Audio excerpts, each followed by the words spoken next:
একটা অসাধারণ রাস্তার চিত্র পেয়েছি, ভিউজটা পেলাম, এটা ভিডিও না করে পারলাম না।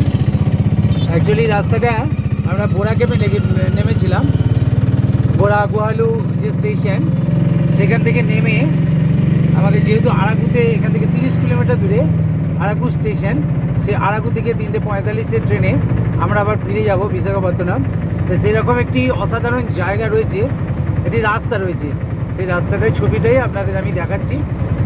এটা আপনাদের না দেখাতে পারলে আমারও মনে হচ্ছিল না যে আমি একটা ভালো জিনিস দেখলাম। যেমন পরিষ্কার পরিচ্ছন্ন রাস্তা, দুই পাশে অসাধারণ গাছের সারি, ছোট ছোট হলেও